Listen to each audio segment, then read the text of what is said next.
राजगढ़ जिले के सारंगपुर के ग्राम भलोड़ी में एक पेड़ काटने की बात को लेकर महिलाओं का विवाद इतना बढ़ गया कि जिसके अंदर खूनी संघर्ष हो गया। जी हाँ, राजगढ़ जिले की सारंगपुर तहसील के ग्राम भलोड़ी की ये बात है, जहाँ पर एक मामूली बात को लेकर खूनी संघर्ष हुआ, जिसमें एक 60 वर्षीय बुजुर्ग महिला के सर पर डंडा पड़ने से गंभीर चोटें आई हैं और कई उनके सर पर टाके भी लगाए गए हैं।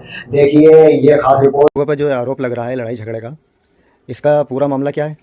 सर ये 3 सालों से करीबन ये झगड़ा चल रहा था। हमारी 40 साल से वो जगह हमारी है। ये लोग अभी आए थे 2-3-4 साल से रहने के लिए आए, तभी से हम लोग को परेशान कर रहे थे। कभी झाड़ लगा देना सर, कभी पेड़ पौधे के छोटे छोटे वो लगा देना, और जब उनसे मना करो तो सर गाली गलौज करते थे, बहुत बदतमीजी से बात करती थी। उसकी माँ गायत्री, उसकी दोनों लड़कियाँ शिवानी और मनीषा सर। और इसके बाद में उसके जो पिता से जब हम लोग कभी कोई किसी से बुलवाएं तो वो इतनी गंदी गंदी गाली गलौज बोलते थे हमारे दरवाजों पे आके, गेट के पास में, बहू बेटियों के सामने बहुत ज़्यादा। तो हम लोग तो सर घर से बाहर निकलना ही नहीं चाहते थे कि इनकी कौन मुँह लगे। उस दिन भी सर सुबह के करीबन 8-8:30 बजे की बात हुई है, सोमवार का दिन था। मैं अपने बच्चों के लिए घर के अंदर टिफिन बना रही थी। मेरे सासू काम करते रहते हैं बाहर का छोटा मोटा, फिर कचरा फेंकने गए थे। तो जैसे एक दिन पहले उन्हें बोल ही दिया, तो गर्मियों में भी जब एक बार वो डंडा उठाया था तो बीच बचाव हो गया था सर। उस दिन भी उसकी लड़की ने, निशा ने, सभी ने जैसे करके कचरा डालने लगे तो पीछे से वार किया तो इनके सिर में लग गया। हम लोग कोई भी नहीं थे बाहर मेरी ककिया सासू थी, वो भी काम कर रहे थे। तो वो गए बचाने के लिए, तो उनकी जो दूसरी बेटी है मनीषा, वो जाके मेरी ककिया सासू को पकड़ लिया, और उसकी जो माँ है सर गायत्री, उसने जाके और सिर पे डंडा मार दिया। तीनों माँ बेटी वो एक साथ थी, ठीक है। तब तक मेरा देवर उधर से निकल के आया, वो अपनी जगह की साफ सफाई करते हुए, तो उनने आके सर ऐसे करके दूसरा डंडा सिर पे झील लिया। 3-4-5 टाँके आए हुए हैं सर। अगर एक डंडा और पड़ जाता तो क्या था इन बूढ़े इंसानों में। उन्हें जाके डंडा पकड़ा तो उसने डंडा नहीं छोड़ा सर, तो वहां तक वो छुड़ाते हुए लेके गए। तब तक उन्हें एक हाथ से डंडा छीना और एक हाथ से उसका हाथ पकड़ा, ऐसे करके उसने डंडा पकड़ लिया, ठीक है। तो इसके बाद में सर उसने, उस लड़की ने इतनी गाली गलौज दी मेरे देवर को और कहा कि मैं तुम्हें फंसा दूंगी। पूरा सर बहुत सारे लोग थे देखने वाले, कोई बीच बचाव करने नहीं आया, सब लोग बाहर से देखते रहे। तब तक ये वहाँ पे गिर गए, मेरी ककिया सासू को के भी उसने बाल पकड़ लिए, ठीक है। तब तक मेरे देवर ने जैसे तैसे डंडा छीना, फिर वो लोग छोड़े उन लोगों ने। मेरा बच्चा है सर 6 साल, सर मेरा बच्चा है 6 साल का। वो आया दौड़ लगा के कि पापा पापा मम्मी उठो। सर मेरे हस्बैंड घर में सो रहे थे कि वो दादी साहब को तो मार दिया, उनके सिर में से खून निकल रहा है। जैसे ही सर घबरा के मेरे हस्बैंड बाहर पहुंचे, तब तक तो वो लोग रिपोर्ट करने के लिए जा चुके थे, इनको मार कूट के। मेरे हस्बैंड तो सर घर में सो रहे थे, वो तो थे ही नहीं, लेकिन इसके बाद भी उनके ऊपर आरोप लगाए जा रहे हैं।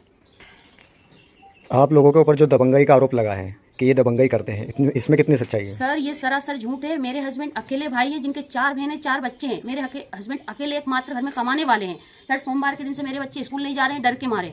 उसके जो कुमार समाज के जो वो हैं भगवान सिंह, उनने गेट पे आके गाली गलौज दी, और उनने ये कहा कि तुम्हारे हस्बैंड, मेरे हस्बैंड सर दूध का धंधा करते हैं, कि रात को जाएंगे भाई मार दूंगा, कटवा के फिगवा दूंगा। तुम्हारे बच्चे स्कूल से आएंगे तो बीच में तालाब पड़ता है, मैं उसमें मार के गड़वा दूंगा।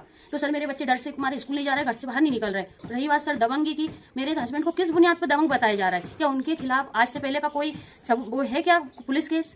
आज से पहले कोई पुलिस केस है पुलिस स्टेशन में? धमकी दी जा रही है सर, मेरे गेट पे सामने से आके धमकियां दे रहे हैं सर, मेरे बच्चों को डरा रहे हैं। मेरे हस्बैंड के खिलाफ कोई पुलिस केस है आज से पहले का? दूसरा, मेरे घर में कोई ऐसा हथियार मिला जो दबंगी के तौर पे हो, या मेरे हस्बैंड के साथ बॉडीगार्ड घूम रहे हैं सर? किस बुनियाद पर उनको दबंग बताया जा रहा है? सिर्फ इसलिए दबंग बताया जा रहा है कि वो इतने सारे लोगों का अकेले पालन कर रहे हैं। सर क्या राजपूत होना, उच्च कास्ट होना गलत है? क्या कांग्रेस में होना गलत है? किसी का सपोर्ट करना, किसी गरीब आदमी का साथ देना गलत है? पूरे गांव बस्ती में आप पूछ लीजिए, आज तक किसी महिला से उन्हें ये नहीं कहा कि आप कहाँ जा रहे हो। जो उनके ऊपर इतना गंदा आरोप लगाया जा रहा है सर कि इनको घर में घुस के पीटा। अगर मेरे हस्बैंड ने घर में घुस के पीटा, सुबह सर 8:30 बजे, हर गांव का माहौल है, सब लोग बाहर रहते हैं, कोई बीच बचाव करने क्यों नहीं आया सर? कहाँ गए थे सब लोग? पेड़ काटने का जो आरोप लगा है वो कितना सच है? सर वो सरासर झूठा और गलत आरोप है। आप चल के देख लीजिए, पेड़ बाकायदा वहीं खड़े हैं। हम तो पेड़ लगाने वालों में से, हमारे पास जमीन जायदादों में भी सर पेड़ है, हम काटने वाले नहीं है। और ये सिर्फ महिला का एक वो छोटा सा झगड़ा था जिसमें आदमियों को लिखवा दिया गया है बेमतलब प्लानिंग के तौर पे। भलोड़ी सारंगपुर के पास। क्या क्या हुआ फिर बता? वो लोग पेड़ काटने आए थे। कौन लोग? वो पड़ोसी वाले लोग। आपने थाने में आवेदन दिया, नाम दिया कौन आपने? दिया था। क्या क्या नाम उनका? वीरेंद्र सिंह और नेपाल सिंह। जाति राजपूत। क्या हुआ फिर? उन्होंने, हमने पेड़ काटने से मना, वो पेड़ काटने आए थे, हमने मना किया तो उन्होंने हमारे साथ मतलब गाली वाली दी। हमने जब भी कुछ नहीं बोला, लेकिन उन्होंने घर में आके हमें घर से खींच के ले गए, और मेरी दीदी को डंडे से मारा, और मेरे को भी पकड़ के डंडे से मारा। फिर इसकी शिकायत कहीं की आपने? की पुलिस थाना सारंगपुर में की शिकायत। क्या इसके बाद कोई कार्रवाई वगैरह? नहीं, कुछ भी नहीं हुआ। किन किन को चोट है आपने? मेरी बड़ी सिस्टर को सिर में चोट आई है, 60 टाके लगे, और मेरे को उंगली में बोलने की हाथ में चोट आई है, मेरी मम्मी को भी हाथ में चोट आई कहाँ है। पे भर्ती है अभी? ये सिविल अस्पताल सारंगपुर हॉस्पिटल में।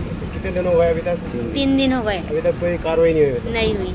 पड़ोसी हैं राजपूत समाज के, पेड़ काटने के बहाने से वहाँ पे आए और उनको पेड़ काटने से मना किया तो गाली गलौज करने लगे और उनके घर की महिलाएं भी आ गई, वो भी गाली गलौज करने लगी। अगर इतने पर भी नहीं माने, फिर ये हमारे घर से जो बाहर निकली तो इनको डंडे से उन्होंने पकड़ के मारा है। लेडीज़ों ने पकड़ा, एक लेडीज़ उनके ऊपर गुड़िया के ऊपर बैठ गई, एक ने उसको पकड़ा और दूसरे व्यक्ति ने उसको मारा। तो इसके बाद जैसे ये घटना के वीडियो वगैरह भी बनाए आपने? घटना के वीडियो बनाने लगा छोटा बालक, तो उसको उसके हाथ से मोबाइल छुड़ा लिया, थोड़ा सा वीडियो बना है और उसको हाथ पकड़ के वो छोटी वाली बहन को गड्ढे में फेंकने के लिए जा रहे थे। क्या शिकायत की आपने इसके बाद? हमने इस मामले पर फिर अंकल जी और आंटी जी और ये दोनों बहनें वहाँ थाने पे गए, इसके पीछे पीछे हम भी गए, तो वहाँ पर हमने शिकायत दर्ज करवाई और पुलिस वालों ने वहाँ जाने के बाद में हमें हॉस्पिटल भेज दिया कि आप मेडिकल करवा के आओ, उसके बाद आपकी एफआईआर करेंगे। अभी तक कोई कार्रवाई नहीं हुई? एफआईआर करी, उसमें भी उन्होंने नॉर्मल धारा लगाई ताकि जो अपराधी हैं वो ज़्यादा उनके ऊपर वो कार्रवाई ना कर सके। आज 3 दिन हो गए, आज तक कोई कार्रवाई उन्होंने नहीं करी है। जैसे आज सांसद जी को आपने ज्ञापन सौंपा, क्या मांग की उसमें? सांसद जी से हमने यही मांग की कि उचित कार्रवाई करे और सच के साथ में हमारा न्याय करे, अपराधियों को उचित दंड करें और उनको कारावास में डालें। अगर और भी कार्रवाई नहीं हुई तो जैसे मान लो आप जैसे मांग करें, कार्रवाई नहीं हुई तो क्या करेंगे आप? नहीं हुई तो हम आगे भी फिर एसपी साहब के साथ जाएंगे, कलेक्टर साहब के साथ भी जाएंगे और महिला बाल विकास में इनमें भी शिकायत करेंगे, महिला थाने में भी शिकायत करेंगे। मतलब कोई कार्रवाई नहीं हो रही? अभी तक कोई कार्रवाई नहीं हुई और सही से इलाज भी नहीं हो पा रहा। जो एडमिट है मरीज, बड़ी वाली गुड़िया है जो एडमिट है, उसका भी सही से इलाज नहीं हो तो रहा है। आज 3 दिन तक कोई जांच नहीं। सिविल अस्पताल सारंगपुर में, सरकारी अस्पताल में जी। वहाँ पे इलाज नहीं कर पा रहे? नहीं इलाज कर रहे हैं, 3 दिन से उसको टाँका है, आज तक कोई जांच नहीं हुई है।